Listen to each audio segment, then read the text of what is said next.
Assalomu alaykum. Demak, bugun 30-yanvar kuni mana belgilangan tartib bo'yicha reja asosida o'zbek tilini bilish darajasini aniqlash bo'yicha test sinovini ikkinchi aprobatsiyasini tashkil etib bo'ldik. Demak, aprobatsiyada Irrigatsiya universitetining 50 nafar Turkmaniston davlat fuqarolari kelib imtihon topshirishdi, ya'ni aprobatsiya test sinovida ishtirok etishdi va bu aprobatsiya test sinovi kompyuterda onlayn tarzda tashkil etildi. Assalomu alaykum. Salom. Marhamat, o'zingizni tanishtirsangiz. Mening adim Gulshad Saparova. Men Irrigatsiya universitetida o'qiyman.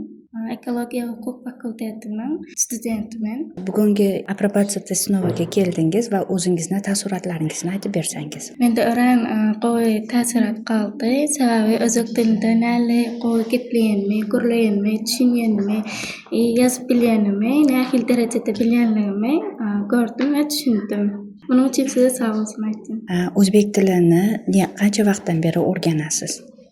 O'zbek tilini men kichikligimdan beri bilgan, televideniyalarida tomosha etdim. O'zbek tili men uchun ansat, yana gaplamay bilmaydim, dinga tushunardim, ko'rardim. Endi olsa bir ikki yildan beri shu turkman tilini ham gaplab, ham tushunib, ham yozib o'rganib yuraman. O'zingiz qaysi davlat fuqarosiz siz? O'zim O'zbekiston millatiga mansubman, lekin oilam bilan Turkmanistonga ko'chib ketganmiz va men bu yerga o'qishga kelganman va o'zbek tili darajamni o'zi bilishni xohlab yurgandim. Xuddi rus tili, ingliz tili darajalarini hozir ko'rishyapti IELTS orqali va men ham darajamni bilishga juda ham qiziqdim. O'zbek tilida qanday kitoblar o'qiysiz? O'zbek tilida ko'pincha asarlar o'qib turaman. Otabek va Kumush, Ming bir kecha va yana shunaqa asarlarni o'qib turaman.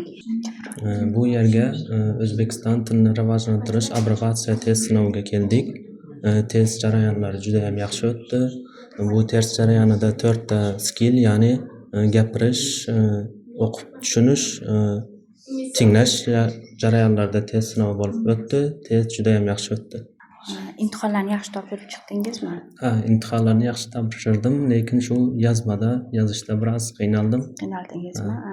O'zbek tilini qachondan beri o'rganasiz? O'zbek tilini men 2 yildan beri o'rganaman. O'zbek tilini birinchi kursligimdan beri o'rganaman. Demak, Irrigatsiya milliy tadqiqot universiteti tashkilotiga, ma'muriyatiga kattakon rahmat aytamiz. Ularga tashakkur bildiramiz. Bugungi aprobatsiya test sinovini tashkil etishda yaqindan yordam berishdi. Aprobatsiya jarayonidan juda ham mamnunmiz degan gaplarni biz eshitib, biz undan ham ko'proq xursand bo'ldik.